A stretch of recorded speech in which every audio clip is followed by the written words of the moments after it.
Ok, on attaque. Parashat Vaishlach. Alors ce shiur est offert pour la refoua shelema d'un bébé qui s'est blessé, Blouma Rose Bat Salomé Sarah. Et également pour la refoua shelema de Marie-Claire Bat Jeanne Fortuné, pour le Rav Eliaou Ben Eliane, Zari Bat Fibi, vous m'aviez dit Raphaël Ben, Sophie Abigail. Oui. Vanessa. Emma Yael Bat Suzanne. Moshe Ben Raizel. Sarah Bat Sarah. Pour une bonne santé à Chana Bat Raziza, Leilou Nishma David Ben Mesauda, Gabriel Ben Esther Matida, Noya Bat Angel, et un Zivou Gagoun Vetor de Jenny Bat Étoile, Michael Ben Chantal, Yehuda Ben Levana, et de tous ceux qui en ont besoin également. Bekarov. Ah oui, et Leilou Nishmat. Aline Sarah. Bat Sarah Imen. Bezrat Hashem. Ok, Parashat Vaishlach. Alors il se passe beaucoup de choses, même si elle est courte. En très peu de temps, Yaakov il va avoir pas mal de mouvements qui va un petit peu dynamiser son retour en Israël. Ça ne se passe pas en toute détente puisque ça fait un petit moment qu'il y a quelqu'un qui l'attend là-bas, de pied ferme. C'est Esav. Donc Yaakov revient et les problèmes commencent.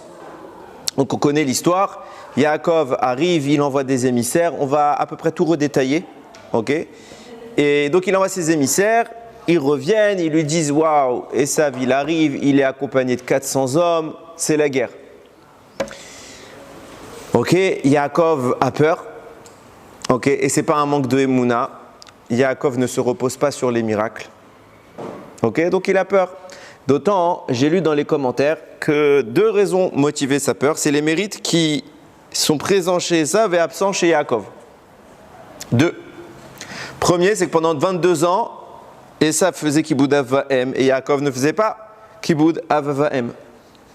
Donc il a dit là un mérite. On sait que le mérite de Esav, c'est ça. Et c'est d'ailleurs grâce à ce mérite qu'il a réussi par une faiblesse à lui dérober les brachot, etc. On en a parlé.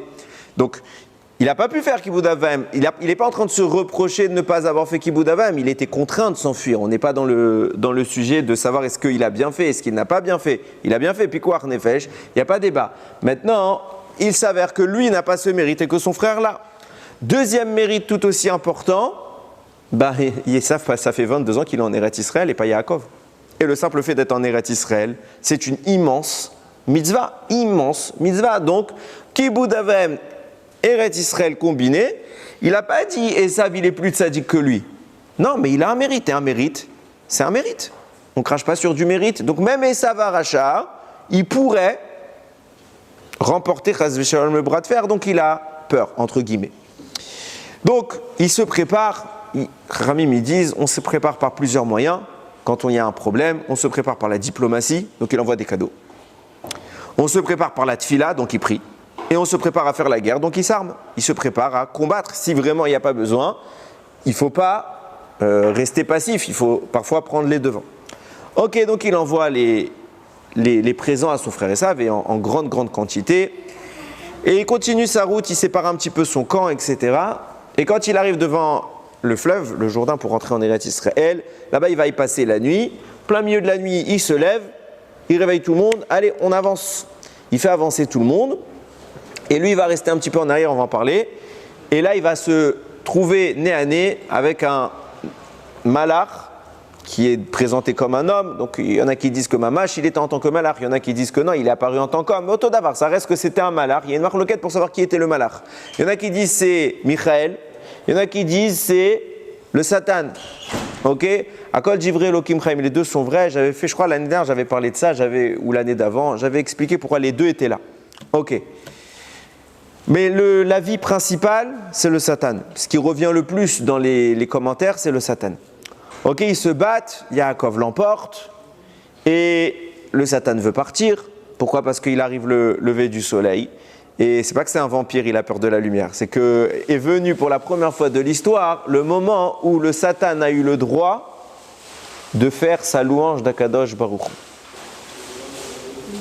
Pourquoi ? Les commentaires ils disent que parce qu'on ne loue Hachem que quand on a atteint l'objectif de notre création.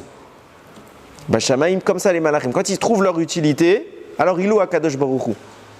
Le Satan, c'est la première fois de sa vie qu'il a trouvé son utilité. C'était quoi? C'est quand il a perdu. Quand un homme l'a battu, réellement, dominé intégralement, le Satan, il a dit là, la raison de ma création est mise en avant. Parce que je n'ai jamais été créé, enfin le Satan n'a pas été créé pour nous faire fauter. Le Satan n'a pas été créé pour que nous perdions. Le Satan a été créé pour que nous le vainquions. Il est là pour nous tenter, pas pour nous faire fauter. Celui qui faute, c'est nous. C'est pas le Satan. Lui, il est là pour te donner de quoi résister. Ok. Donc arrive le moment de louer, il le supplie, s'il te plaît, laisse-moi partir, laisse-moi partir. Et Yaakov lui dit, ok, à une condition que je veux une bracha. Le malach le bénit, il lui annonce en avance qu'il va bientôt changer de nom. Il ne va pas être seulement Yaakov, il va devenir également Israël.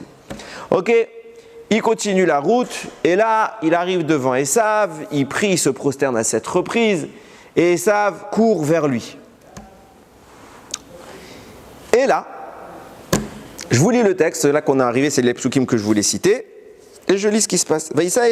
Yaakov Enav, il a levé ses yeux, Yaakov, Vayarvine Esav ba, Veimo, Arba Meot Ish, il est venu Esav accompagné de 400 hommes.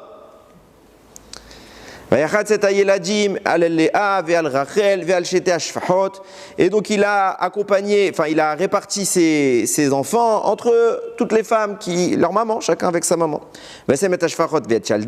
Rishona, début il a mis les servantes avec leurs enfants, Acharonim, après il y avait Léa, ses enfants, Rachel, Yosef, Acharonim, et après il y avait Rachel et Yosef.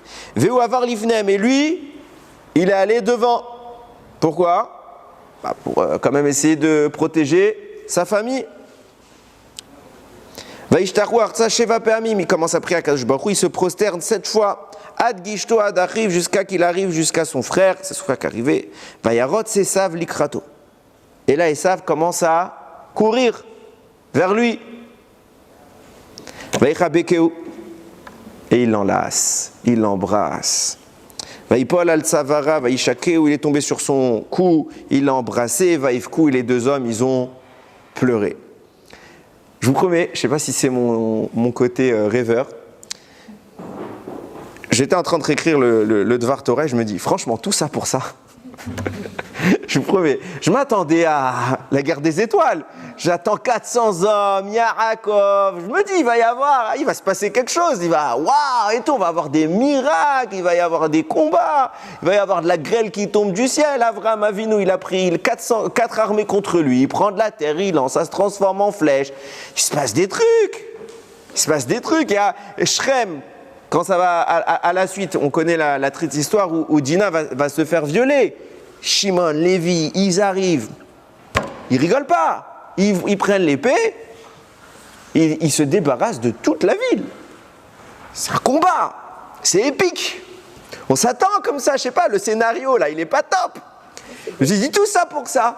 Il lui a envoyé des cadeaux. Mais je sais pas si on se rend compte, parce qu'il faut remettre en avant les détails. Pourquoi c'est impressionnant que ça se passe comme ça? Alors on sait, miracle, ok. Mais pourquoi c'est impressionnant que ça se passe comme ça? Remontez au début. Donc Yaakov prend les brachot, et Esav dit, je vais le tuer. Ça commence bien. Mais pas maintenant. Pourquoi pas maintenant?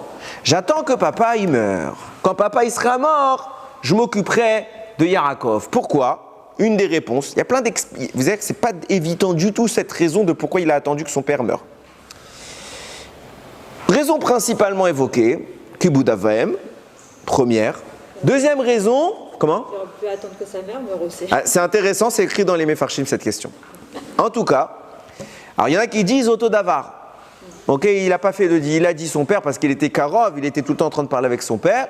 Mais il y en a qui ont mis Autodavar, il y en a qui ont resté comme ça surpris. J'ai donc. Ils disent une deuxième raison, c'est quoi? C'est que la bracha qu'a reçu Yaakov, après Esav, il a reçu une bracha. C'était quoi? Il lui a dit Hachem, il y a Yitzhak qui lui a dit, ton frère te domine, sauf que quand il s'effondre, toi tu te relèves. Donc quand il y a la voix de Yaakov qui résonne dans le Beth Midrash Kol Yaakov, tout va bien. Mais si Yaakov retire sa voix de l'étude de la Torah, alors ça devient dangereux. Parce que Esav se redresse. Donc Esav, il sait que le seul moyen de battre Yaakov, c'est de le priver de l'Imoun Torah. Quand son père, il va mourir, il va être Avel, endeuillé. Un endeuillé n'étudie pas la Torah. Donc Yaakov, il sera plus faible. Donc Esav, il dit, ce sera le moment. En tout cas, sens premier, il attend que son père s'en aille pour pas le vexer. Pourtant, qu'est-ce qui se passe tout de suite? Donc en fait, est-ce que réellement Yaakov est en danger maintenant? Non, Yitzhak est vivant. Tout va bien. Esav, il se le dit dans sa tête. Viens, Malach, il dit à Rivka, Esav, il veut tuer Yaakov, dès qu'Yitzhak il meurt. Qu'est-ce qu'a fait Rivka? Ni une ni deux. Alors Yitzhak, elle va dire, oulala, il faut qu'il se marie, celui-là, il commence le temps, il passe, envoie-le dans ma famille, à Haran, et qu'il reste là-bas. Pourquoi tu l'envoies? Si tu me dis, et elle dit à son fils, tu restes là-bas jusqu'à que je t'autorise à rentrer, que ton frère il se calme. Si tu me dis qu'il y a un vrai danger, elle a raison, mais il n'y a pas de danger. Il y a zéro danger. Yitzhak est vivant, tant qu'Yitzhak est vivant, il a dit, il fera rien. Et il n'a rien fait. Si vraiment il voulait, il l'aurait pas. Alors il a envoyé son fils, Eliphaz, pour qu'il l'attrape. Mais même ça, c'est détourné, il n'a pas fait directement, et de toute façon. Encore Esav, il a un Kohar, c'est le fils de Yitzhak. Eliphaz, c'est... Qu'est-ce qu'il va faire avec Yaakov? Déjà, même Esav, en réalité, on sait, vous et moi, que si Yaakov se bat contre Esav, qui gagne? Yaakov. Esav, même si c'est un truand, et même si c'est quelqu'un de très fort, même Yaakov, il a peur, on sait la métiout. D'où je vous prouve ça? Quand on va enterrer, beaucoup plus tard, Parashat Vayikra, on va enterrer Yaakov. Ok, qui vient? Esav, il vient mettre le balagan. Il va dire, non, Marat Amarpela, c'est pour moi. Alors balagan, qu'est-ce qu'on fait? Ils vont chercher le contrat de vente, etc. Là-bas, il y a Hushim, le petit-fils de Yaakov. Yaakov, il a un fils qui s'appelle Dan. Dan, il va avoir un fils qui s'appelle Hushim. Il est sourd, il ne sait pas ce qui se passe. Et là, il fait, qu'est-ce qui se passe là? Il fait quoi, Esav? Il fait le balagan pour mon papy. Papy Yaakov. Yaakov Avinu, il attend pour se faire enterrer. Il prend son bâton, coup sur la tête, il tue Esav. Tout de suite, en un coup. Si Hushim, le petit-fils, c'est pas Yaakov, Hushim, tu crois qu'il va faire quoi Esav contre Yaakov? Bon, il n'y a pas vraiment de danger. Bon, en tout cas, Rivka, on ne sait jamais, sur un malentendu, elle semble envoyer son fils. Il y a une raison à ça que j'ai trouvé, je pense que c'est ça la logique qui a motivé Rivka, mais c'est intéressant de mettre les informations en ordre. Je pense que c'est ça la raison qui a motivé Rivka. Le Midrash, il dit, il explique pourquoi il a attendu son père. Il s'est dit, je compare. La dernière fois que quelqu'un a tué son frère, c'était Caïn, dans l'histoire qu'on connaît, Caïn qui a tué Ével. Il a dit, mais il est bête, Caïn. Parce qu'il a tué Ével du vivant de Adam Arishon. Et qu'est-ce qui s'est passé? Une des raisons pourquoi il a tué Caïn, il a tué Ével, c'est qu'il ne voulait pas partager la planète. C'était pas assez la moitié de la planète. Il voulait toute la planète en héritage. Alors il a dit, si papa, il a un héritier, et alors on fait khatsi, ça ne m'intéresse pas. Je tue Ével, comme ça j'ai tout pour moi. Sauf que Adam était encore vivant. Donc qu'est-ce qui s'est passé? 130 ans plus tard, Adam, il a un autre fils, Chet. Et Ramim, en plus de ça, ils nous disent que Chet, il avait la neshama de Ével. Donc Caïn, il n'a rien gagné. Son plan est complètement tombé à l'eau. Et puisque maintenant Hachem, il lui a mis quand même il a bien sermonné de ce qu'il a fait, il ne va pas retuer Chet. Alors c'est fini. Pareil. Et ça, il se dit, je ne vais pas avoir 15 occasions de tuer du monde dans la famille. Je vais en tuer un, je vais me faire déchirer, mais au moins que je le tue, que ce soit efficace. Donc j'attends que papa meure. Comme ça, c'est sûr, il n'y a plus d'héritier. Il n'y aura plus d'héritier. Maintenant, je m'occupe tranquillement de Yaakov et je récupère toutes les brachot puisque je redeviens le seul héritier de la famille. Intelligent. Sauf que, Chachamim me disent, il est bête. Pourquoi? Parce qu'il a laissé le temps à Yaakov d'avoir des successeurs et donc ils vont avoir une famille. Puisque Yaakov a une famille, alors les héritiers sont toujours là, tu n'as rien gagné. Alors moi je dis comme ça, Bederech Revchar, je pense que c'est pour ça que Rivka, elle a dit à Yaakov, va-t'en pour fonder ta famille. Parce que quand Esav, il va comprendre l'erreur de son plan. Imagine, tu vas trouver une femme, tu t'installes ici, ta femme elle tombe enceinte, il comprend que l'héritier il est là. Alors il va faire quoi? Il va tous vous tuer, il va vous le tuer dans l'œuf. Donc avant que Esav il se rende compte de l'erreur, va loin, fais ta famille discrètement. Comme ça, sautera trop tard et vous serez déjà nombreux et c'est lui qui sera malmené. Et on voit que Tarlès, c'est ce qui se passe. Qu'est-ce qu'il fait Esav? Il entend que Yaakov arrive avec sa famille. Il dit, Ribono Shel Olam, il a une famille maintenant. Donc si je le tue et si je laisse maintenant faire, ça va s'installer, ça va se faire. Avant qu'il arrive, il faut que je me débarrasse de tout le monde. Je ferai un grand meurtre. Il y va frontal. 400 hommes. 400 hommes. Il a une autre raison, il y a une autre ta'ana qui fait que malgré que jusqu'à maintenant il s'est retenu, là il ne veut plus se retenir. Pourquoi ? Il y a quelque chose qui l'énerve encore plus. Jusqu'à maintenant il était énervé. Mais il se disait, après j'ai vu comme ça plein de mes farchim, il dit, bon d'accord, il m'a pris les brachot, mais à émettre de émettre, elles lui reviennent. J'ai signé le contrat. C'est moi qui ne suis pas content, j'ai compris que je me suis fait arnaquer, mais j'avais qu'à regarder les petites lignes. C'est moi qui ai fait la bêtise, donc je l'en veux. Si je le croise, je m'en occupe, mais si je ne le croise pas, il est ma top. Maintenant, il y a quelque chose de supplémentaire que là, il le met hors de lui. C'est quoi ? C'est que depuis qu'ils sont petits, qu'est-ce qu'on leur dit ? Esav avec Léa, Yaakov avec Rachel. Pourquoi ? Léa, c'est l'aîné, Esav, c'est l'aîné. Ensemble, les deuxième avec deuxième. Maintenant, d'accord, Yaakov, il est devenu l'aîné. Donc, Yaakov doit se marier avec Léa. Mais Rachel, elle me revient. Pourquoi j'aurais pas le droit de me marier avec Rachel ? De plus que Rachel est très belle et que Esav, c'est un pourri. Il rêvait de se marier avec Rachel. Et là, il entend que même Rachel, elle est mariée à Yaakov. Il dit, même ça, il m'a pris, ça, c'était pas dans le contrat. Donc là, je suis plus d'accord. Et même si papa, il est vivant, j'attends plus, je veux plus attendre. Il vient, mamache, 400 hommes, vous imaginez la scène ? Il a pris des mercenaires comme ça, 400, pour au final venir avec 400 hommes et faire un câlin à son frère. Mais bats-toi. Admets que tu as perdu et d'accord, on change la donne. Mais bats-toi. T'es venu pour ça. Et ne me dites pas qu'il a eu peur. Hein. Il n'a pas peur, Esav. Il est prêt à y aller. Qu'est-ce qui se passe ? Bizarre. On va essayer de comprendre qu'est-ce qui dans le fond de l'histoire. Alors, il arrive et je vous ai dit, il a pris dans ses bras deux avis que Rashi rapporte. Un premier, il l'apporte discrètement. Deuxième, le Midrash le rapporte précisément. Là-bas, il dit, vous savez, sur le mot Vaïshak, il y a des points. C'est écrit comme ça ? Vaïshakeu, ils se sont embrassés, enfin, Esav va embrasser son frère.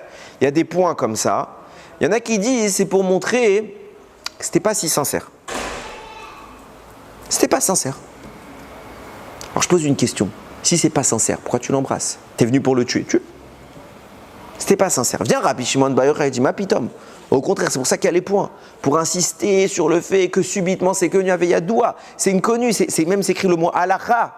C'est comme une halakha. Esav sonnait les Yaakov. Esav, il a la haine de Yaakov. C'est pas la haine, c'est viscéral. Et là, subitement, son amour pour son frère s'est éveillé et il l'a embrassé de tout son cœur. C'est qui l'avis au-dessus ? Rabbi Shimon, il n'est pas d'accord avec le premier avis que Rashi. Il a dit au début, il y a un avis qui dit qu'il a l'air pas très sincère. En réalité, c'est, je pense, parce que j'ai vu dans le Midrash qui répète les mêmes choses avec les points, etc. Et Rabbi Yanaï, là-bas, il dit, il est venu pour le mordre. Il est venu pour l'attraper au cou. C'est marrant, j'ai dit ça que c'était un vampire. Il est venu pour l'attraper sur le cou et lui mordre le cou pour le tuer. Miracle, le cou de Yaakov est devenu dur comme du marbre. Il s'est cassé les dents. Ça m'a fait mal pour lui. Et c'est pour ça qu'il a écrit après Vaïfkou. Il a pleuré. Yaakov, il a pleuré et lui, il a pleuré. Yaakov, il était ému. Lui, il a pleuré pourquoi ? Il n'a plus de dents. Il n'y avait pas de dentiste à l'époque. Les implants, tout ça, il n'y avait pas. Donc, ça devait être dur après pour la suite de manger. Je ne comprends pas. Tu l'as mordu. Tu n'as plus tes dents. Pourquoi tu t'arrêtes là ? Maintenant, il y a 400 hommes. Bon, maintenant, il vient de te casser les dents. Tue-le.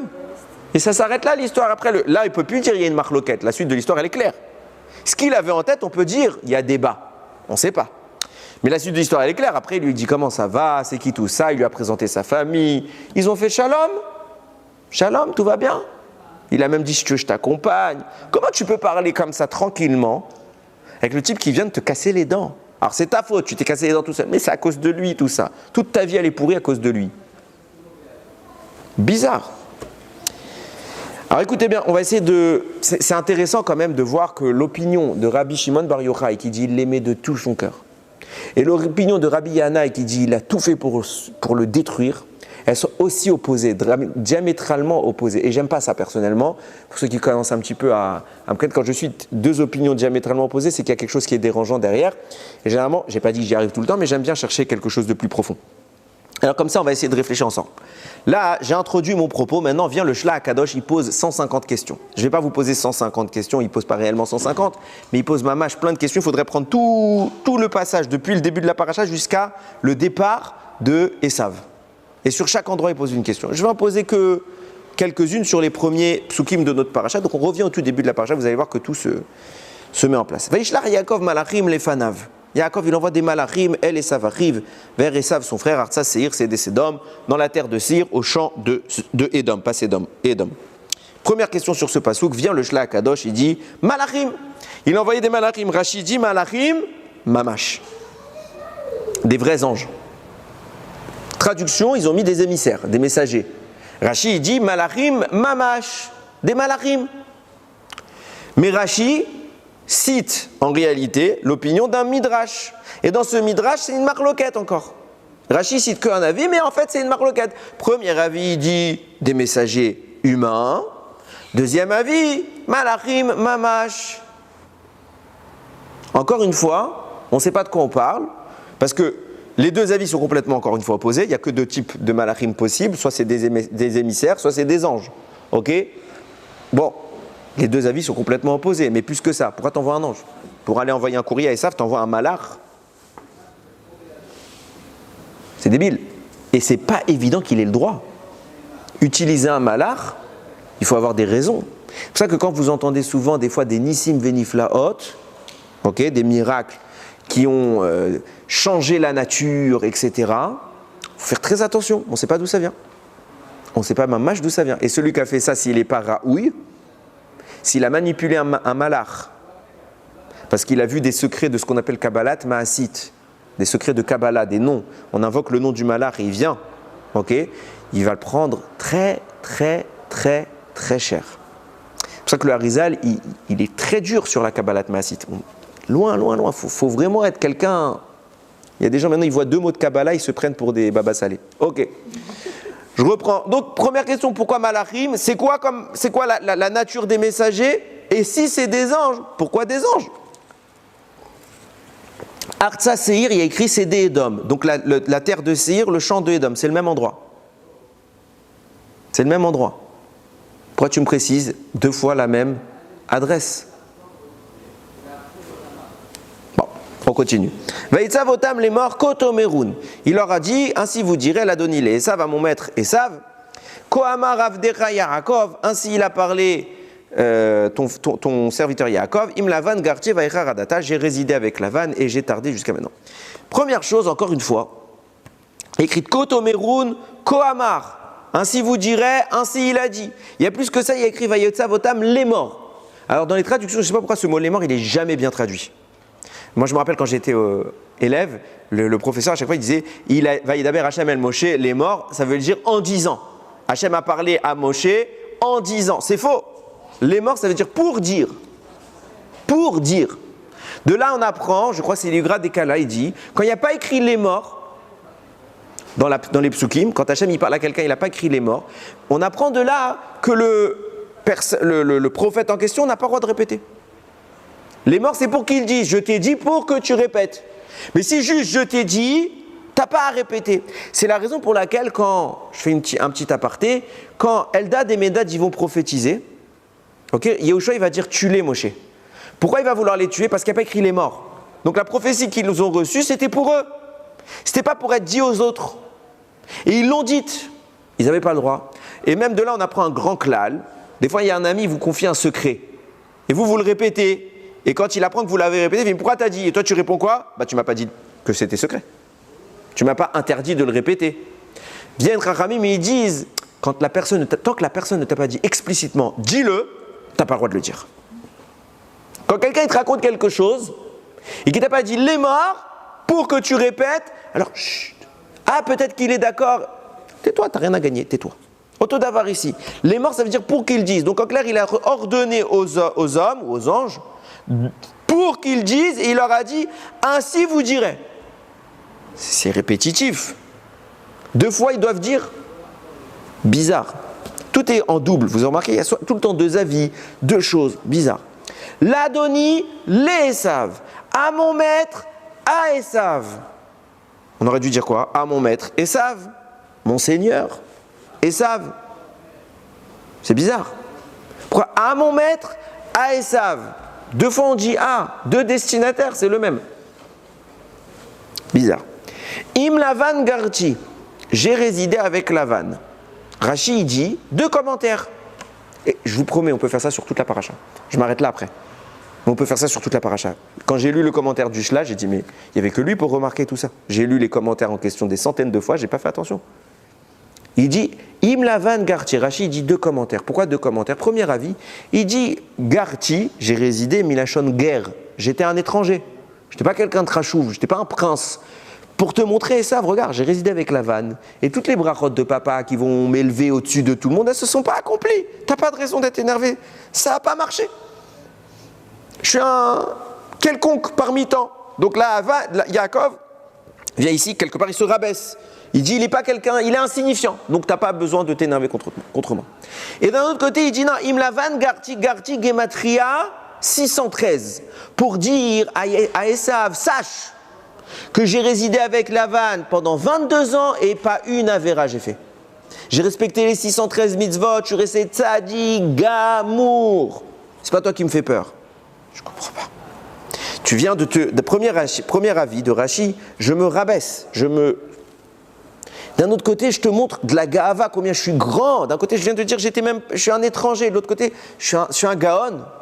C'est bizarre. Tout va à l'opposé. On a l'impression que c'est les deux histoires. Et en réalité, c'est ce qui se passe. Il y a deux histoires. Il y a deux histoires. Et ce qu'on va essayer maintenant de faire ensemble, c'est de décrypter un petit peu les deux, la face cachée de l'histoire. Je t'écoute. Je croyais juste que quand il dit à mon maître, justement, c'était une faute. De quoi? C'était une faute qu'il a fait en disant à mon maître. Quand il dit quoi? Quand il dit à Esav à mon maître. Il y en a qui vont dire que ça lui a été reproché par la suite, qu'à cause de ça, il va y avoir des problèmes. Mais quand si tu comprends bien ce que je vais essayer d'expliquer, tu vas comprendre que la vraie faille, c'est pas lui. C'est la succession, c'est les enfants. Si nous, on était resté à la Madriga de Yaakov, alors il y avait zéro problème. Le problème, c'est que nous, on va ouvrir des brèches, et là, il va se passer quelque chose. On va voir que les forces du mal vont garder un lien avec Yaakov, et c'est ce lien que, comment on s'en sert, il peut devenir positif ou négatif. Mais je ne veux pas trop avancer sur le chiot. C'est Hachem. Comment? Quand il dit à mon maître, normalement. Non. Hachem, c'est Amonai. Là, c'est Adoni. Adoni, c'est un mot qu'on dit souvent dans la Torah. C'est un mot pour dire, comme je te dis, à mon seigneur, monsieur. Ok? L'Adoni, comme aujourd'hui, tu dis Adoni. Ok? Pareil. Ok, donc vous avez compris toutes les questions. On va essayer maintenant de comprendre. On avance dans l'histoire encore, pour aller vraiment traverser toute l'histoire de cette rencontre. Et là, on arrive au moment où Yaakov se retrouve face au Malach. Donc la Torah nous raconte, il a fait traverser tout le monde. Une fois qu'il a traversé tout le monde, lui il s'est retrouvé tout seul, il est resté en arrière. Et là, c'est là que le Satan arrive. Tous les commentaires disent, c'est étrange. Pourquoi Yaakov Avinu, il reste tout seul en arrière? C'est un problème à la rik. C'est même à source qui fait. Pourquoi? C'est à source, et surtout pour un Talmid Chacham, c'est encore pire, d'être seul la nuit. Alors je vous rassure tout de suite, aujourd'hui c'est plus trop le cas. Parce que tu n'es pas seul la nuit. Il y a du monde, il y a de la lumière, il n'y a pas d'obscurité comme à l'époque. Avant c'était nuit noire. C'est comme si tu allais dans une forêt et qu'il n'y a pas d'électricité, tu es tout seul au milieu de la forêt. C'est terrifiant. Ok, ça c'était à l'époque, aujourd'hui ça a changé. Donc, Yaakov il se retrouve tout seul la nuit et Chachamim ils disent assour de sortir seul la nuit pour deux raisons. Première raison tangible, il y a des brigands la nuit. C'est là que tout se produit. Donc, c'est sakanat nefashot, tu n'as pas le droit de prendre un risque pour ta vie. Yaakov il n'a pas le droit. Et même si c'est Yaakov Avinu, il n'a pas le droit. Deuxième raison, les forces du mal, c'est leur zman, c'est leur temps à eux. C'est là qu'ils s'installent pour faire tout leur ravage. Donc, il ne faut pas sortir la nuit. À part si on est plusieurs. Seul, on n'a pas le droit. Là-bas, c'est écrit, il y a des histoires dans la Gemara, dans Masechet Brachot. Si quelqu'un il sort seul, il peut se faire attaquer par un shindalet, etc. C'est Meod Mesoukan. Et là, qu'est-ce qu'il fait Yaakov? Alors lui, ça n'a pas foiré. Il n'est pas tombé sur un shindalet, il est tombé sur le papa de tout cela. Le big boss, le Satan. Quelle est la raison qui fait que Yaakov reste tout seul? Écoutez Rashi. Il avait oublié des petites fioles. d'huile. Alors il est parti les chercher. Non, je rigole pas. Mais Forash, Rashi, vous regarderez le pasouk, il est resté tout seul là-bas. Il a dit, oh, il y a des petites fioles. Alors, elles étaient hyper importantes, ces fioles. Pourquoi? Parce que d'où elles viennent? Elles viennent de la paracha de la semaine dernière. Ramim, ils disent, je vous ai raconté quand il est parti Yaakov, Esav envoie Eliphaz pour tuer Yaakov. Il envoie Eliphaz et Eliphaz ne veut pas tuer Yaakov. Ok, bon, je vais pas perdre trop de temps dans le shiur, je reste sur mon sujet. Eliphaz ne veut pas tuer Yaakov, c'est son tonton. Et alors il fait comment? Il dit d'un côté, je veux faire Kiboud Avaim, tu parles Kiboud Avaim avec un meurtre. Et d'un autre côté, je veux pas tuer tonton. Alors Yaakov, il lui apprend une halakha, quelqu'un qui est tellement pauvre qu'il n'a plus un seul bien, alors il est considéré comme un mort. Alors prends tous mes biens, et je suis considéré comme mort, et tu m'as laissé en vie. Et tu as fait plaisir à ton père. Et il prend tous ses biens, il n'a plus rien. Même un coussin, il n'a pas. Même des habits, il n'a plus. Voilà. Voilà. Il dort, il fait son rêve. Il se réveille, on connaît, il a mis les pierres autour de sa tête, les pierres ont fusionné. Cet endroit sera le futur Beth Amikdash. Les pierres fusionnent. Il dit Manora, Makom Azeh, Enze, Kiem Shara Shamaim. C'est la porte du ciel. Il sait que c'est le futur Beth Amikdash. Il est terrifié. Alors il commence à prendre la stèle qui s'est formée, les pierres, et il va la sanctifier. Là-bas, il va mettre de l'huile d'onction, Shemen Amishra. Et le pire qui est Rabbi Eliezer, il dit d'où elle vient cette huile? Il t'a tout pris. Et l'huile valait très cher à l'époque. Il t'a tout pris, Eliphaz. D'où elle vient? Réponse, Mina Shamaim, elle est descendue. Donc cette huile ne vient pas de ce monde. Yaakov, il dit c'est un cadeau qu'Akadosh Baruch Hu il m'a fait, je vais le laisser en arrière. Alors, ça vient d'Hachem, je fais demi-tour. Je pose une question. Si c'est Kolkar Chachouv, comment tu l'oublies? Comment Yaakov Avinu, il a oublié ça? C'est énorme. Et après, bon, alors il est métaken, il y retourne. Bizarre. Écoutez bien ce qu'il dit le Harizal. Le Harizal, bon, on connaît cette histoire, donc Yaakov les a oubliés, vient les chercher. Le Harizal, il va maintenant caractériser c'est quoi l'origine de. Ah, d'accord, elle descend du ciel, mais c'est quoi la source profonde de cette huile? Pourquoi elle est si spéciale? Pourquoi Kadosh Baruch Hu lui a donné du ciel? Et pile quand il a fait le rêve de l'échelle. Pile quand il en avait besoin. Oui. C'est la même que Noémie et Ruth. Pareil, parce que plus tard on voit qu'ils ont fait pareil en fait. Que David avait là. Elle va nous suivre toute l'histoire, cette fiole. Ouais. On va y revenir. Mais d'abord, de quoi elle est constituée? Elle vient du ciel comme ça. Hachem, il ne crée plus. Donc ça veut dire d'où elle est venue, d'où du ciel? Alors du Gan Eden, pourrait dire du Gan Eden. C'est vrai que je ne me suis jamais posé la question d'où elle vient. Tu m'aurais dit du vin, de fruits. Bon, on sait que dans le Gan Eden, il y a plein de choses. Il y a des fruits, il y a peut-être des olives, là-bas ils pressent, peut-être. Ok.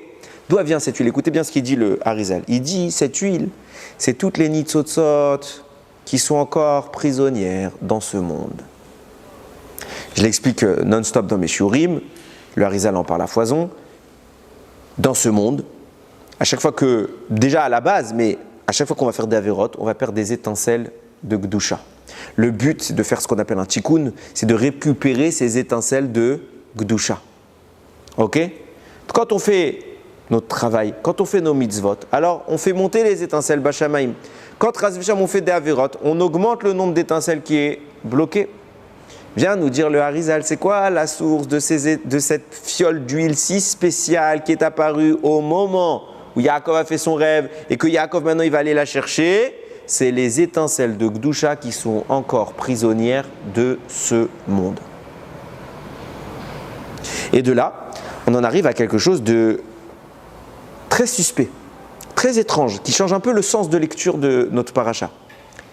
Parce que, nous dit le Harizal, il continue, il dit « Et Yaakov, c'est hors de question qu'il en laisse ne serait-ce qu'un tout petit peu au Satan. Il ne veut pas laisser la moindre étincelle de Gdusha prisonnière, donc il se bat à toutes ses forces et il retourne les chercher. » Ça veut dire quoi? Je vous ai expliqué que ces étincelles-là, qui en est le dépositaire quand on faute? C'est les forces du mal. Donc au moment où Yaakov veut les récupérer, qui les a entre ses mains? Le Satan et sa bande. Quand on dit que Yaakov est retourné en arrière pour chercher cette fiole, en réalité c'est quoi l'âme de ces fioles? C'est la lumière qui est prisonnière de ce monde. Qu'est-ce qu'il est en train de faire Yaakov? C'est pas Yaakov qui est agressé. c'est Yaakov qui attaque. Puisqu'il retourne pour ça. Si vous me disiez que Yaakov a été attaqué et à la fin il a récupéré des fioles, j'entends. Non, il est retourné pour ça et ces fioles c'est quoi? C'est la Gdusha de ce monde qui est prisonnière des forces du mal. Donc en réalité ce qui se passe c'est que c'est Yaakov qui ouvre l'hostilité. Et il va confronter le Satan pour lui récupérer les dernières étincelles qu'il pouvait lui récupérer. Ça ne veut pas dire que Yaakov va récupérer toutes les étincelles de ce monde. Preuve en est, l'histoire n'est pas terminée. Mais ça veut dire que ce que lui devait récupérer, il est allé le chercher. Je te laisse pas une goutte. Pas une goutte. Et là, Yaakov, Mamash, il attaque. Et d'ailleurs, j'ai trouvé plusieurs rémazim. J'ai trouvé 2 rémazim à ce que je suis en train de dire. J'étais en train d'étudier, ça fait longtemps que j'avais cette question. Il y a un que cette année, j'ai eu le tilt, je ne sais pas pourquoi. Ras d'Hachem, cadeau du ciel. Rachi, quand il parle des fioles, il faut reprendre d'où ça vient. Ce que Rachi dit, c'est ces fioles d'huile. En réalité, c'est le pirkei des Rabbi Eliezer, c'est un midrash, beaucoup plus vieux que Rachi, qui dit c'est l'huile qu'il a obtenue au moment du rêve. Okay. Là-bas, le Radal, il dit cette huile, elle était contenue dans quoi? Dans une petite fiole. Rachi, il a transformé ça en parim ktanim, des petites fioles. Alors je me suis dit, bon, c'est pas très grave, mais pourquoi Rachi, il n'a pas parlé d'une fiole? En plus, ça fait beau, on connaît, ça nous fait penser tout de suite à Hanouka, ça fera des rémazim, et puis la metsiout, la logique du texte là-bas, à moins qu'il y ait peut-être, et c'est sans doute le cas, je ne sais pas, mais peut-être il y a d'autres midrashim qui disent ça et que là-bas c'est écrit au pluriel, mais la logique, c'est puisque c'est un cadeau du ciel, on ne va pas s'attendre à ce qu'Hachem il lui ait donné des barils. Il lui a donné un tout petit peu ce qu'il avait besoin. Donc c'est sûr que c'est une petite fiole, pas plein de petites fioles. Pourquoi Rachi a transformé ça en parim ktanim, des petites fioles? Gematria de parim ktanim, si c'était au singulier une petite fiole, ça n'aurait pas marché ce que je vais vous dire. Mais quand tu le mets au pluriel comme Rachi, parim ktanim, gematria, Satan. Yaakov, il est parti chercher les petites fioles, il est parti attaquer le Satan. Mamash, pshuto kemashmao, il est allé pour lui. C'est pas il s'est retrouvé, ah t'es là, qu'est-ce que tu fais là? Non, il a attendu. Il va taire les vados. Il est resté seul là-bas, il a dit avancez, j'ai quelqu'un à rencontrer là. J'ai une affaire à régler. Deuxième remez, qui est écrit dans les propos de Chachamim. Non, je l'ai mise plus tard, mais c'est pas grave, je vais vous la dire maintenant. Deuxième remez qui est rapporté dans la Gemara, elle dit comme ça. Elle dit quand ils se sont battus, le Malach et Yaakov, la poussière de la terre, elle est montée jusqu'au Kisei HaKavod. Elle est montée jusqu'au Kisei HaKavod. Alors on s'imagine encore un grand film d'animation là. C'est monté jusqu'au ciel. C'est quoi le Kisei HaKavod? C'est pas le ciel. C'est un endroit qui n'a rien à voir avec ce monde. C'est un autre monde. Qu'est-ce qui est en train de se passer? Yaakov, il est en train de faire monter quoi? La poussière. C'est la poussière qui fait monter? Non. Nous dit le Mégaléa Moukot, Yaakov est en train de se battre, veiller avec la poussière, c'est quoi? C'est les petites mitzvot qu'on méprise et qu'on piétine avec nos pieds parce qu'on se dit, ah ça va, c'est pas une grosse mitzvah ça, c'est pas grave si je fais pas. C'est pas grave. C'est pas grave si je me lève pas à la milieu de la nuit pour faire Tikkun Chatzot. Ah, petite mitzvah, c'est pas grave. Alors c'est intéressant que Avak et Maavak, c'est la même racine. Bah oui, c'est le même mot. Plus que ça, écoute bien. L'Oel Moshe, il écrit que tout ce qu'est en train de faire Yaakov, c'est la symbolique qu'il a vue en fait dans son rêve. C'est pour ça que la fiole est apparue. Veine malachim, malaché Elokim, olim, veyorejim, bo. Et des anges, ils étaient en train de monter et de descendre. Alors il y a plein d'explications, ne me dites pas que c'est pas celle que je vais dire, c'est pas la vôtre. L'Oel Moshe, il écrit comme ça. Il dit de quoi on parle malaché Elokim qui monte et qui descend? C'est le résultat de nos mitzvot. Quand on fait Torah aux mitzvot, qu'est-ce qu'on fait? On libère ces étincelles dont je vous parle. Maintenant, où est-ce qu'elles montent ces étincelles? Elles rejoignent le trône d'Akadosh Baruch Hu. C'est pour ça que comment ça fonctionne? À chaque fois qu'il y a un phénomène qui se produit dans ce monde, surtout quand il y a une interaction physique et métaphysique, comme c'est le cas par les mitzvot, qui se charge de ça? C'est les anges. Donc qu'est-ce qui se passe? Yaakov, d'abord, il voit des anges monter. Pourquoi? Parce que les mitzvot qu'il a faites, maintenant, les étincelles sont libres. Elles remontent. Malaché Elokim, Olim, ils montent. Et qu'est-ce qui se passe après? Yordimbo, ils redescendent. Pourquoi ils redescendent? Parce qu'une fois que nous, on a fait monter ces étincelles dans le ciel, en réponse à cela, Kadosh Baruch Hu répond par la bracha, par le shefa. Et donc les malachim, ils doivent redescendre pour acheminer dans ce monde le Shefa. C'est pour ça que quand Yaakov il dort, il voit ce rêve. En fait, qu'est-ce qu'Akadosh Baruch Hu lui montre? Il dit voilà, je fais monter toutes les étincelles par les malachim. Maintenant, elles redescendent, c'est une bracha. Qu'est-ce qui reste à côté de Yaakov? Une petite fiole d'huile qui est apparue bidiouk à ce moment-là. C'est quoi cette fiole? C'est le travail que Yaakov doit maintenant accomplir. C'est les étincelles qu'il n'a pas encore fini de récupérer. Elles sont encore captives, prisonnières dans une fiole.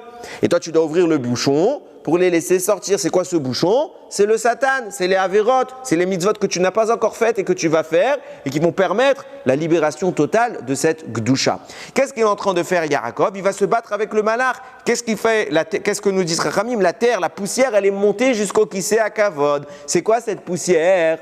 C'est les mitzvot que Yaakov, les gens, il les piétine. Yaakov, lui, il les a pas piétinés. Donc qu'est-ce qu'il fait Yaakov? Il fait monter quelque chose. Bashamaim, c'est quoi ce qu'il fait monter? Les étincelles.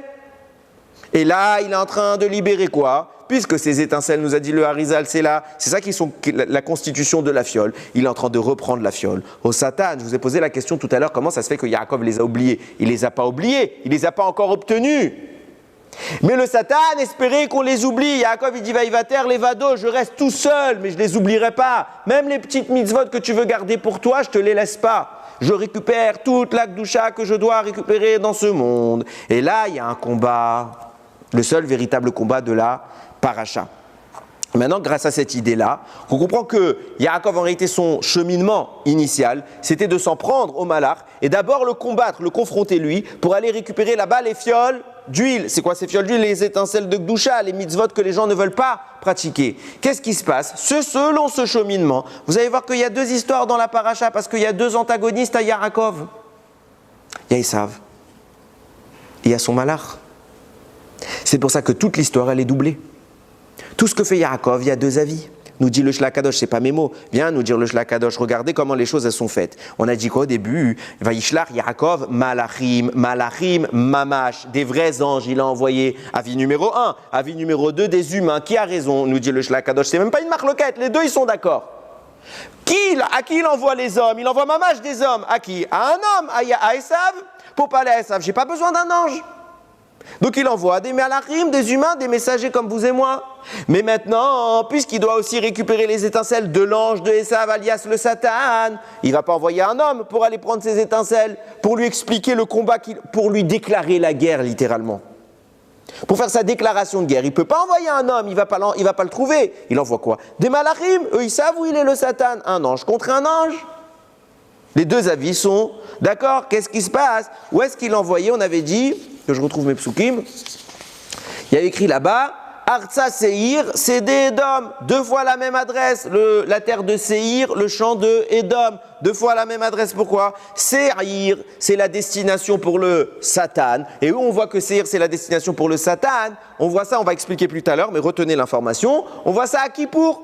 Pourquoi? Quel est le cadeau qu'on fait au Satan à Kippour? On s'appelle ça un Seir à Mishtaleyar, le bouc émissaire qu'on envoie à Azazel. Là-bas, c'est pour le Satan, retenez cette info, on revient sur ça tout à l'heure. Donc il envoie là-bas, Seir, c'est qui? C'est le Satan. Et un autre émissaire, il envoie qui? Où? Sdé Édom. Qui est appelé Édom? Le Satan, il est appelé Édom. Non, il est couleur rouge, mais il ne s'est pas appelé Édom. Celui qui a appelé Édom, c'est Esav, quand il a acheté le plat de lentilles contre le droit d'aînesse.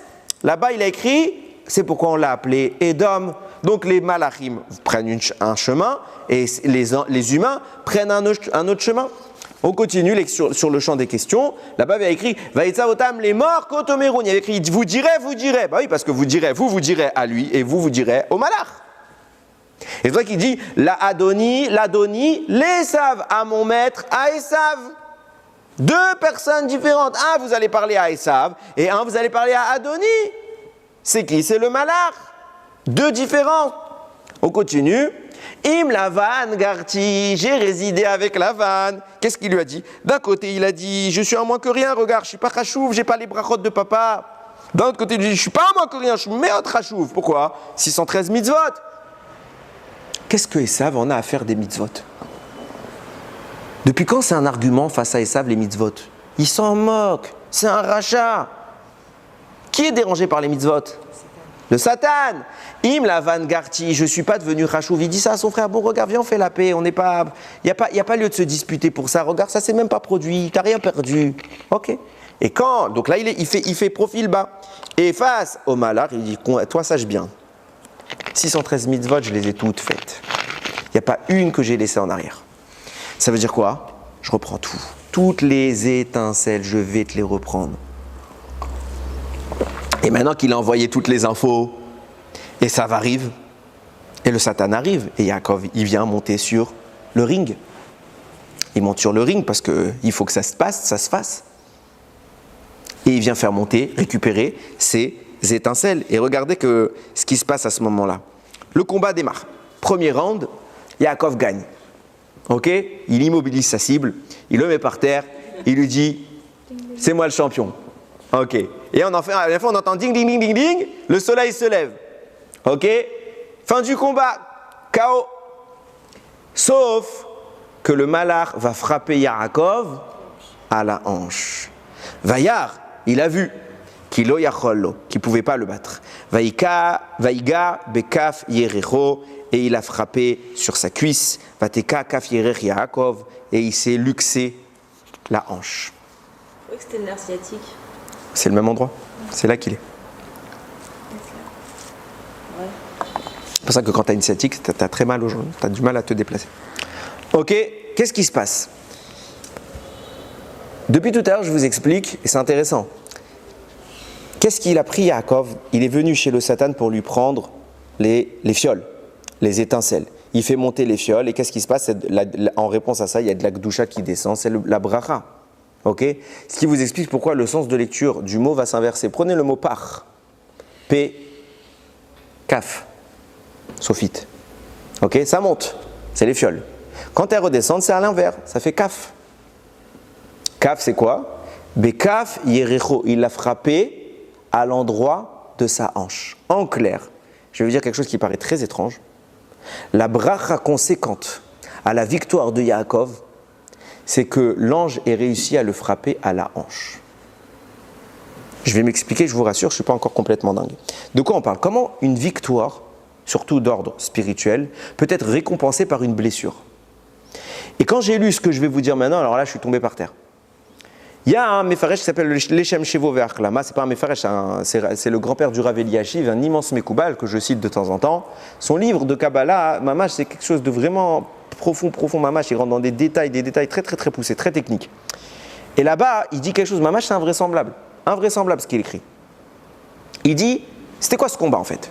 C'est pas comme je viens de dire, on est sur un ring avec des gants de boxe. C'est un combat de Yetzer Hara. Toute la nuit, Yaakov veut récupérer la Kedusha. Pour récupérer la Kedusha, il faut faire des mitzvot ou vaincre la tentation vers les Averot. Toute la nuit, le Satan est venu lui impacter l'esprit et lui proposer des Averot. Mais pas un peu, sans arrêt, à la plus grande intensité envisageable. Averot, débauche, Avodazara. Et là-bas, dans le texte, il met Avodazara et débauche. Les deux pires Averot en termes de tentation. Mais c'est dans la pensée, c'est pas réel. Oui, dans la pensée, mais c'est ce qu'on appelle le désir. S'il succombe, c'est pas un problème pour Yetzer Hara de mettre une idole devant lui. C'est pas un problème pour Yetzer Hara de mettre une femme devant lui. Il l'a fait plusieurs fois. On est dans la Gemara là-bas. Il y a le Satan, il a fait ça à Rabbi Meir, il a fait ça à Rabbi Akiva. Il leur a mis une fille Rabbi Akiva, il lui a mis une fille au-dessus d'un palmier, la Miss Univers de tous les temps. Rabbi Akiva, il passe, elle fait youhou. Qu'est-ce qu'il fait Rabbi Akiva? 120 ans le bonhomme. Hein. Entre 80 et 120 ans. Il monte. Non, je rigole pas. La Gemara là-bas, elle dit, il monte. Et la Gemara dit, en apotropos ba'arayot. Il n'y a pas de garantie dans la débauche. Même tu t'appelles Rabbi Akiva. Il est monté, arrivé là-haut, il y a une voix céleste qui a dit, sa Torah le protège, et il a dégagé le Satan. Parce que le Satan, il est allé trop loin. Et bien, ce dont je vous parle là, il l'a fait Yaakov. Il est allé plus que trop loin. Il a poussé la tentation au-delà de la limite toute la nuit. C'est pas... bon, tu résistes 10 secondes, le Yetzer Hara, il est passé, shalom. Non, toute la nuit. Pareil pour Avodazara. Il avait un désir fou qu'il a mis en Yaakov de se prosterner devant une idole.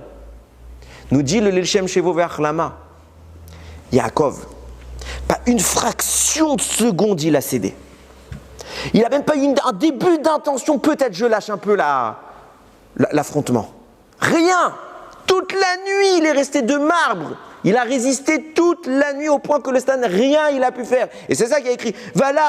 Il n'y arrivait pas le Satan. C'est quoi la mission du Satan? C'est de mettre des coups de poing? Non, c'est de te tenter. Pas un écart. Il a fait quoi, Yaakov? Attends, ça va, il faut que je précise cette... Et là, le Satan le frappe à la hanche. Nous dit Rachamim, qu'est-ce qu'il visait? Il visait l'organe reproducteur. Pourquoi? Alors, sens simple, et ça va aller avec ce que je vais dire, c'est viser ses descendants. Et regardez ce qu'il dit le Leshem Shevo. À ce moment-là, Yaakov a perdu 10 lumières au travers de 10 gouttes de semence. J'ai lu ça, j'ai relu, et j'ai relu. Et j'ai regardé dans d'autres endroits, il le recite, le schéma. Il a écrit plusieurs tomes, il le recite. Je dis quoi? Le Shulchan Arour dit, la pire avéra du monde, c'est celle-là. La semence en vain, Zera Levatala. Il n'y a pas à pire. Il n'y a pas à pire. Comme ça, il écrit. Pour vous dire, Yaakov, Bechir Sheba Avot, au moment où il a une victoire, conséquence, c'est quoi? Il est souillé. C'est incompréhensible. Et tout de suite, le Leshem rajoute. Mais que tu saches bien, que ce soit très clair dans l'esprit de tous, même un grain d'Avera, il n'a pas là-dedans. Même un micro-atome d'Avera, il n'a pas dedans. Et rien, parce que quoi? Il n'a pas fait une erreur. Pourquoi alors il a été blessé? Et pourquoi il a perdu cette doucha-là? Parce que pour ne pas succomber et justement sortir victorieux du combat, Yaakov il a dû s'élever dans une dimension spirituelle tellement haute, tellement connectée à Kadosh Baruch Hu, que son corps, il l'a délaissé un peu, il était faible. Et de cette faiblesse-là, va donner la possibilité au Satan de lui dérober de la Gdusha. Comment? Par la pire des choses. Je dis, Ribono Shel Olam, comment c'est possible? Tu protèges les tzadikim pour moins que ça. Là, il est en train de se battre, les Rvotra. Tu ne l'as pas protégé? Personne ne pose la question. Pour son mérite et son entier. Quel mérite? Protège quand c'est béhonnête. En plus, on te dit que ce ne sera pas une faute. Qu'est-ce que tu viens me dire? On a vu des tzadikim, pour beaucoup de moins de ça, à Kadosh Baruch Hu, maintenant il y a une avéra, même involontaire, etc. Il est venu, il les a protégés. Rabbi Akiva, comme je viens de citer, il aurait pu faire une grave avéra. Sa Torah le protège. Dégage. Non, Yaakov, c'est envisageable que de la Gdusha aussi importante que celle-là, il la perde. Alors, je donne un tirout qui est le mien, ne soyez pas d'accord, il n'y a pas de problème. Il y a un détail qu'il faut mettre en avant depuis le début. Le Yalkut Réoveni remarque que quand Yaakov il envoyait des cadeaux, il envoyait des animaux à son frère, il lui a envoyé là-bas 20 boucs. Et je vous ai parlé tout à l'heure du Seir Amishtaléach. Je répète, qu'est-ce que c'est que le Seir Amishtaléach? Une des actions, un des travaux que le Kohen Gadol doit faire le jour de Yom Kippour, c'est le bouc émissaire. Donc on prend 2 boucs identiques. On va tirer au sort, Echad l'Hachem, Echad l'Azazel, un pour Akadosh Baruch Hu qui va être sacrifié, et un qu'on va envoyer dans un désert.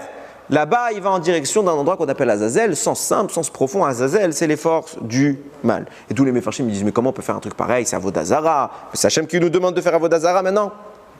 Alors, il y a plein de réponses. La réponse, vraiment, au fond des choses. Ok? Comme ça, il en parle le Harizal à plein d'endroits. Et le Shlach Kadosh aussi, il souligne un petit peu cette idée. Pourquoi on envoie un Seir l'Arazazel? Il faut avoir à l'idée que le mal est une volonté d'Hachem. Sinon, le mal n'existerait pas.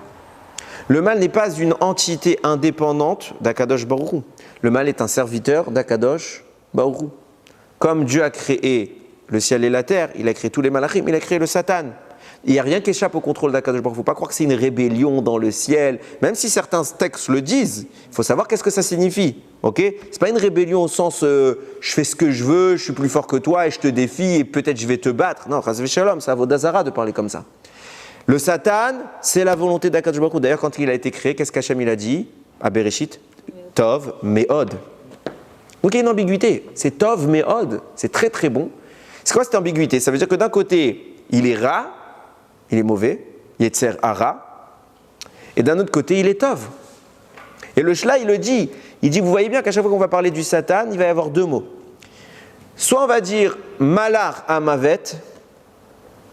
Ok? Malar Amavet, c'est quoi? Malar, c'est Tov. Mavet, c'est mauvais. C'était quoi le deuxième mot qu'il avait cité? Non, je ne me rappelle plus. Plus c'était Yetzer, Yetzer quelque chose de positif, Hara mauvais. Je ne me rappelle plus lequel il avait dit. Bécéder. Même dans son nom, c'est, je l'épelle mais je ne le prononçais pas. C'est Samer, puis Mem, puis Aleph, puis Lamed. Ok? Samer Mem, c'est Sam, c'est un poison. Aleph Lamed, c'est quel? C'est le divin. Donc positif, négatif. Il a cette ambiguïté. Pourtant, un malach, il est soit bon, soit mauvais. Ça veut dire quoi? Il a la charnière entre les deux notions. Réponse, il y a un état où le Satan est bon, il y a un état où le Satan est mauvais. Je m'explique. Et à mettre ce que je vous dis, ça c'est sûr que ce que je vous dis c'est vrai, je vais juste me servir de ça pour expliquer ma question de tout à l'heure. Mais ça c'est vrai pour toutes les mitzvot. Dans tous les sujets, on retrouve ces notions-là à l'épisode. À savoir que tout ce qui existe dans ce monde doit avoir une source de vie, une base d'existence. La base d'existence, c'est la Gdusha qu'Akadosh Baruch Hu met dans le monde. Nous, ça s'appelle la Neshama. La Neshama est composée de plein d'étincelles de Gdusha. Toutes ces étincelles dont je parle, c'est ce qui anime le monde. S'il n'y a pas ces étincelles, tout s'effondre. Ok? Donc, même le Satan, pour exister, il a besoin de vie. La vie, c'est positif, c'est pur. Si on fait ce que je vous dis depuis le début, à savoir dérober au Satan toutes les étincelles de Gdusha, il meurt. Si Dieu voulait qu'il meure, alors il le tuerait. Ou il ne le créerait pas. Et ce n'est pas ce qui se passe. Donc de là on voit que Dieu veut qu'il soit là. Alors, comme je vous l'ai défini, il y a deux manières d'appréhender le Satan. Un, où il est positif. Un, où il est négatif. Qu'est-ce qui fait passer de l'un à l'autre? L'équilibre. Ou l'absence d'équilibre. Quand on fait une mitzvah, comme je vous l'ai dit tout à l'heure, on fait monter des étincelles. En réponse de quoi Kadosh Baruch Hu fait descendre un shefa, une source de bracha. Il faut savoir que dans cette source-là, qui vient animer le monde, il y a une part pour les forces du mal. Chok, vélo, yaravor. Faites une mitzvah, il y a un pourcentage immense qui est pour nous, et un tout petit, que vous vouliez ou non, c'est pour lui. Cependant, il faut avoir à l'esprit que nous n'avons absolument pas le droit de le lui donner nous-mêmes. Il faut que ce soit une conséquence inconsciente. Pourquoi? Parce que nous, on ne sait pas combien on doit lui donner. On ne sait même pas combien on reçoit. Qu'est-ce que je peux maintenant partager? Et combien je dois lui donner pour qu'il soit dans l'état optimal, pile. Ça veut dire qu'en clair, le Satan, les forces du mal, elles doivent avoir un équilibre, pile ce qu'elles ont besoin. Si maintenant je fais chas veshom de averot, je leur donne trop. Et là, il y a un excès. L'excès, c'est mauvais. Et là, il passe à mauvais. Il passe à rare. Mais s'il est pile à la bonne mesure, il est tov, méod, très bon. Très, très bon. Ok? C'est pour ça que le don qu'il obtient ne peut se faire que par l'entremise d'Akadosh Baruch Hu. En clair, on fait notre Torah, on fait nos mitzvot, on reçoit ce shefa-là, et Hachem, je ne sais pas c'est quoi la quantité qu'il a besoin, toi donne-lui. Mais je ne dois surtout pas être mitkaven, ça. Aucune intention de lui donner, ça doit être inconscient. Un exemple très connu que je cite souvent, c'est le zimoun. Vous savez que quand on finit un repas dans lequel on a mangé du pain, si 3 hommes étaient présents, on va faire zimoun. Mais même s'il n'y a pas 3 hommes, on va faire d'abord maïm acharonim. Ok? Surtout pour nous les Sfaradim, maïm acharonim chova. Pour nous, c'est obligatoire. C'est même plus important que netilat yadaim. Je rigole pas là-dessus. Mais autre rachouv, les gens ils disent je fais netilat, je mange du pain et après birkat. Non, maïm acharonim, c'est ribono shalolam. C'est dommage de se priver de ça. Pourquoi? Parce que justement, c'est ce qu'on est en train de faire. Maïm acharonim, je prends un peu d'eau, je la verse, pas beaucoup, très peu, et je verse sur le bout des doigts, je laisse couler. Ça, cette part-là, ok, c'est pour retirer ce qu'on appelle melach sédomite, le sel de Sdom. Il n'y en a plus aujourd'hui du sel de Sdom. On dit qu'à l'époque, il était très dangereux, très néfaste. Aujourd'hui, il n'y a plus, ça en fait quand même. Pourquoi? Parce qu'en réalité, melach sédomite, alpisode, c'est quoi? C'est la force du mal. Je suis en train de lui donner sa part. Tiens, mange. Maintenant, en conséquence de ça, je vais faire Birkat Amazon, donc je vais faire élever toutes les étincelles que je viens de consommer. En réponse à quoi Hachem va donner une bracha, je veux pas qu'il en ait. Donc si on est 3 hommes, qu'est-ce qu'on doit faire? Zimoun. C'est quoi zimoun? C'est une azmana, c'est une invitation. Quand j'invite quelqu'un, ça veut dire quoi? Je fais un mariage, je fais une bar mitzvah, je fais une célébration. J'invite des gens. Ceux qui ont reçu le carton d'invitation ont le droit de venir. Ceux qui n'ont pas reçu le carton d'invitation n'ont pas le droit de venir. Pourquoi j'invite? J'invite à Kadosh Baruch Hu. Pourquoi j'invite Hachem? J'ai besoin d'inviter Hachem? Non, j'invite pour dire que lui là-bas, le Satan qui est venu manger, il n'est pas invité. À la bracha que je vais recevoir maintenant, tiens, que les restes. C'est quoi cette quantité? À Kadosh Baruch Hu, quand tu vas me donner la bracha, tu t'occupes de ça. Mais moi, surtout pas de kavana là-dessus. Surtout pas de kavana là-dessus. Ok? Maintenant que vous avez ça à l'esprit, vous comprenez tout. Yaakov Avinu, il est arrivé devant le Satan, il a récupéré les pachim, ktanim, les petites étincelles, la fiole. Du coup, il a récupéré toutes les forces du Satan. C'est ce qui se passe à Kippour. À Kippour, on fait quoi? On fait le Seir HaMishtaleach. Le Seir HaMishtaleach, c'est quoi? C'est que toute l'année, malheureusement, on fait Averot. On fait des Averot. Et donc, qu'est-ce qu'on fait? On engraisse le Satan, l'ange du mal. Et donc, au lieu qu'il soit Tov, Méod, il est Ra. Viens, Kadosh Baruch Hu, il dit, grâce à votre tchouva, je vous propose de remettre tout dans l'ordre. C'est pour ça que vous prenez 2 boucs. Un pour moi, dans lequel je m'occupe de récupérer toute la Gdusha qui est en trop. Et un dernier bouc, la Azazel, dans laquelle il va y avoir de la Gdusha, c'est moi qui définis la quantité pour lui permettre de maintenir son existence. Et ce jour-là, qu'est-ce qui devient le Satan? Au lieu d'être un accusateur, il devient un défenseur, il devient notre meilleur ami, notre meilleur allié, il se tait Bachamaim, il ne nous accuse pas. Pourquoi? Parce qu'on l'a remis dans un état Tov. Il est pas Ra. Donc on a rééquilibré les choses, il est en forme, il est positif.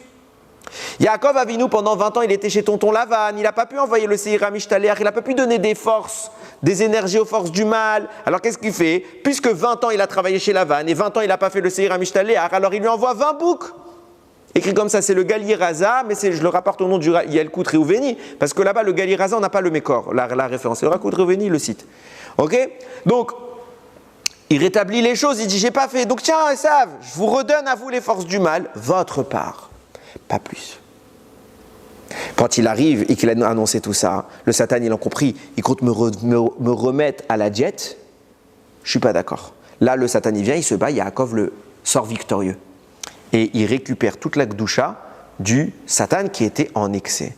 Vient le Satan, il dit, je m'avoue vaincu. Et il le frappe à la hanche. Et là-bas, il va perdre 10 sources de lumière. C'est quoi possiblement ces sources de lumière? C'est la part que le Satan doit recevoir. Et c'est pour ça que ce n'est pas une avéra. Et c'est pour ça qu'Yaakov n'y est pour rien. Et c'est pour ça que c'est inconscient. Et c'est pour ça qu'il ne pouvait pas contrôler cela. C'est pas de son fait. Il le contraire, il est kulo l'Hachem. Il est 100% connecté à Kadosh Baruch Hu. Et malgré tout, il y a de la Gdusha qui s'en va. Pourquoi? Parce que c'est comme ça que le monde fonctionne. À chaque fois qu'on va faire une mitzvah, on doit donner une part. Nous, non. C'est pour ça qu'Yaakov ne fait pas cela consciemment. Même consciemment, il aurait empêché cela. C'est quand il est tellement haut qu'il ne peut même plus contrôler son corps que là, le Satan y vient et il saisit la part qui lui revient. Et c'est pour ça que c'est une récompense. Yaakov sort victorieux. Il a récupéré par la fiole. Elle est montée, elle est redescendue, elle est redevenue la bracha dont je parle. Quand ça monte à l'endroit. Quand ça descend dans l'autre sens. Par devient kaf, la paume littéralement, mais là c'est pour dire la hanche qui a été frappée chez Yaakov, kaf, yerecho. Et le Satan obtient sa part et il le bénit. Et qu'est-ce qui se passe tout de suite? La lumière apparaît, le soleil se lève, tout va bien, Yaakov est guéri. Comment ça il est guéri alors qu'il était blessé? Pourquoi tu l'as blessé si c'est pour le guérir? Et pourquoi tu le punis pas si c'est pas une avéra? Alors si c'est pas une avéra, pourquoi ça se produit? Réponse, comme ça le monde fonctionne. Et c'est le plus beau cadeau que Yaakov pouvait faire. C'est précisément à ce moment-là que le Satan admet. Je reconnais que tu obtiendras que tu as obtenu les brachot et que c'est toi Israël. Et c'est lui le premier à lui dire qu'il va s'appeler Israël. C'est extraordinaire. Nous dit et je termine avec ça, le Birkat Shmuel. Il dit comme ça. Ah, j'ai oublié de préciser quelque chose. Encore 10 minutes, excusez-moi, je vous prends du temps. J'ai oublié un détail hyper important. Je vous ai posé une question tout à l'heure. Ils sont venus, Yaakov et Esav, et c'était ça le finish. Ils s'embrassent Un avis qui dit il s'est cassé les dents, un autre avis qui dit il a embrassé de tout son cœur Rabbi Shimon et Rabbi Yanaï. C'est quoi l'histoire? Regardez dans la Haggadah de Pessah. Là-bas dans la Haggadah de Pessah, il y a le rachat, il pose une question, il remet tout en cause, et là-bas on lui dit Akeet Shinav, émousse-lui les dents. Et tu vas lui répondre méchamment. Et les Chachamim me posent tous la question comment ça se fait qu'on dit c'est mon fils quand même, si Chaz Vesham c'est un rachat, il faut que je lui casse ses dents. Réponse à donner là-bas Akeet Shinav, casse-lui les dents. Prends le mot rachat, il s'appelle rachat, valeur numérique 570. Tu dois lui quoi? Lui retirer ses dents. Valeur numérique du mot dent, shinav, là-bas c'est écrit 366. Donc je prends 570, rachat, je lui retire ses dents 366, il reste 570 moins 366, font bien 204. 204 c'est la valeur numérique du mot tzaddik. Le but là-bas c'est pas de frapper l'enfant, le but là-bas c'est pas de le mettre de côté, c'est de lui faire un électrochoc, faut pas littéralement le casser, lui casser ses dents, faut faire un électrochoc pour transformer cet enfant de rachat à tzaddik, faut le ramener à la Torah, parce qu'un juif même s'il faut, il reste juif, il faut lui faire tchouva à cet enfant. Et qu'est-ce qu'il va devenir? Il va passer de rachat à tzaddik, kulotov. C'est quoi le symbole des dents? Le symbole des dents, c'est toujours la faute. Chachamim, ils disent, où se trouve le venin du serpent entre ses dents? Ah ouais, on ne savait pas. Vient le Gaon de Vilna, il dit pourquoi le venin du serpent, on dit qu'il est entre les dents? Parce qu'au moment où le serpent est venu faire fauter l'humain, il est venu accompagné du Satan. Donc vous mettez le mot Satan en haut, vous mettez le mot Nachash, serpent, en bas, et vous lisez en vertical. Satan, un shin. Première lettre du mot Nachash Nun. Shin Nun, ça fait chêne, dent. Dernière lettre. Satan, c'est un Nun. Nachash, c'est un shin. Ça vous fait encore le mot chêne, dent. Entre les deux dents, vous avez les lettres du milieu. C'est quoi les lettres du milieu? Chet, tête. Ça fait le mot chet, une faute. Les dents du Nachash, le venin du serpent, se trouvent entre les dents. C'est quoi entre les dents? C'est le chet, la avera. C'est ça le venin du serpent. Enlève la Avera, les dents, elles viennent implanter la Avera dans l'homme. C'est toujours le symbole des forces du mal. Quand, dans Parashat Vaïgash, Yehuda et Hushim, ils vont crier là-bas, ils vont pousser ensemble un cri, et c'est écrit là-bas que les Égyptiens, on a entendu ce cri jusqu'à 400 par Saot, et ça a cassé les dents des Égyptiens. Khamim nous dit, c'est quoi ça a cassé? Ils n'étaient pas tous d'un coup, ils ne pouvaient plus mastiquer, vous imaginez la scène?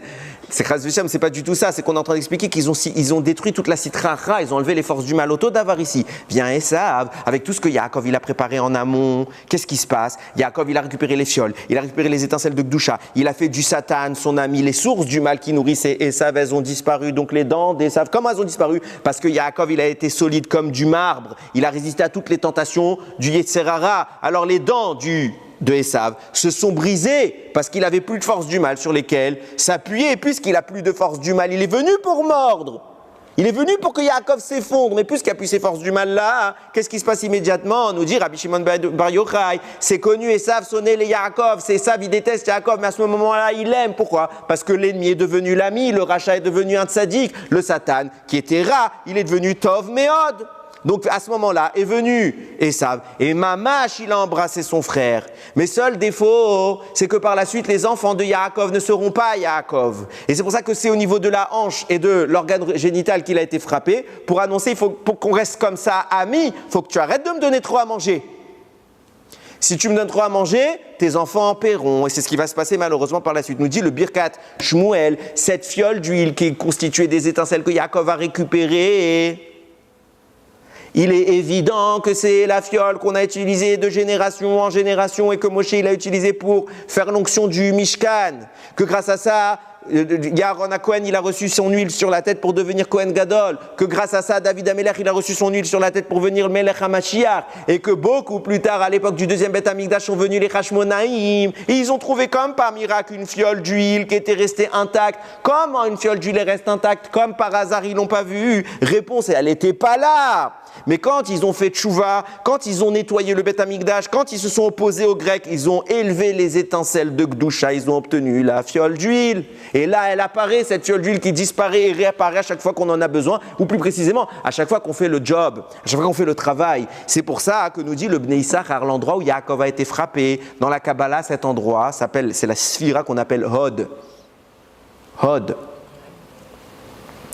C'est pour ça qu'on doit louer Akadosh Baruch Hu pendant la fête qui vient incarner ça, c'est Hanouka, on vient louer Akadosh Baruch Hu, en particulier Be'oda'a, Milachon Oda'a.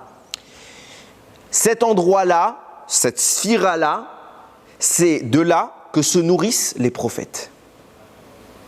D'ailleurs, vous savez que de haut en bas, il y a 10 sphirotes.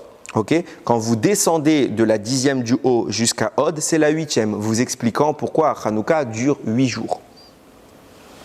Dans ce monde, les 3 du haut ne sont pas exprimés, il n'y en a que 6 qui s'expriment, et la dernière, elle est collée, on ne la compte pas. Donc il y a les 5 centrales. Dans les 5 centrales, c'est la 5e. Puisque c'est la 5e, au 5e millénaire, sur les 6, au 5e millénaire, la prophétie a disparu. Pourquoi ? Parce que c'est de cette sphira que les prophètes se nourrissent. Esav a réussi à affaiblir, le Satan, il a dit si vous êtes faible, c'est à cet endroit-là que vous allez perdre. C'est pour ça que même les prophètes après, comme ils n'étaient pas aussi grands que Yaakov, chaque fois qu'ils prophétisaient, ils s'effondraient par terre, ils ne pouvaient plus tenir debout. Comme s'ils avaient la jambe cassée, ils n'avaient plus le corps pour tenir. Nous dit le Bnei Issachar, et c'est exactement ce qui s'est passé à Hanouka lorsqu'Akadosh Baruch Hu, il a réouvert la porte. Comme on a parlé la semaine dernière, qu'Akadosh Baruch Hu, il a réouvert la porte de la Kedusha, il a permis au monde cette récupération des étincelles et cette libération. La fiole de Hanouka, cette fiole n'a de valeur que si on l'ouvre. Il faut l'ouvrir pour en libérer le contenu et le faire brûler, le consumer. Et vous remarquerez que la nature de la flamme, c'est qu'elle s'élève. Elle élève le contenu. C'est exactement l'objectif de Hanouka. Et je termine en comprenant que quand on analyse bien les choses, on voit le processus par lequel Yaakov il a fonctionné. Évidemment, notre travail à nous, c'est de procéder à la suite logique de ce que je suis en train d'évoquer, à savoir récupérer ces étincelles, récupérer cette fiole et faire continuer à la faire briller, à produire le shefa, la bracha qui descend du ciel. Et comment Yaakov a fait tout cela ?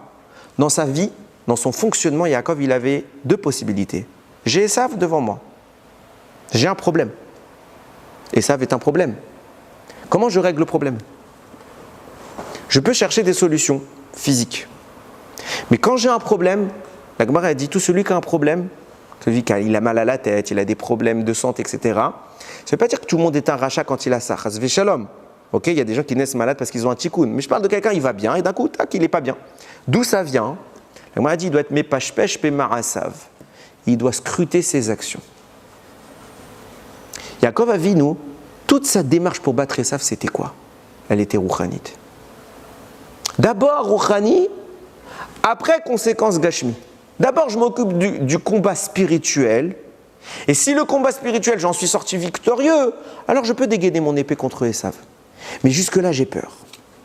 Parce que tant que je n'ai pas vaincu les forces du mal, je suis fébrile, je suis en proie à une défaite. Tout le but de notre existence sur cette terre, toute la raison pour laquelle Akadosh Baruch Hu nous a créés, c'est de donner au Satan le moyen d'être Tov. Comment il est Tov ? Comment il est Tov ? Quand je lui donne plus ce qu'il faut pour manger. Et d'accord, et en quoi ça devient Tov ? Parce que Rabotai, s'il n'y avait pas le Satan, comment vous montriez à Akadosh Baruch Hu que vous l'aimez ? Comment on lui montre que je l'aime ? Quand on a quelqu'un qu'on aime, on fait des choses pour cette personne qu'on normalement n'a pas envie. C'est ça le vrai acte qui prouve qu'on aime. Quand je fais que ce qui me plaît, je ne prouve pas que j'aime. Je prouve que j'aime quand je vais faire quelque chose qui me dérange pour la personne en question.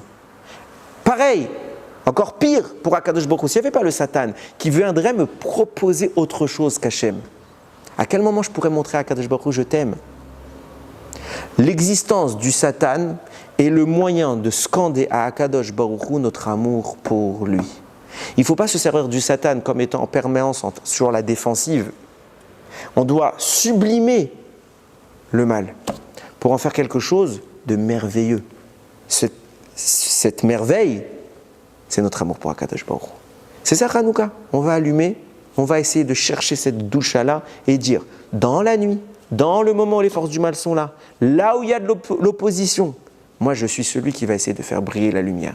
Il ratsonne que cette lumière, elle brille de mille feux, qu'elle continue à éclairer pas que notre petite maison, qu'elle sorte de notre maison, qu'elle éclaire tout le Olam, et que cette lumière, elle va culminer à Yerushalayim. On va effacer là-bas. Il y a un truc doré là-bas qui brille, mais c'est pas la bonne lumière. On va culminer là-bas, on va faire descendre un Bet Hamikdash. Bimera be'amenu, Baruch Adonai le'olam. Amen ve amen.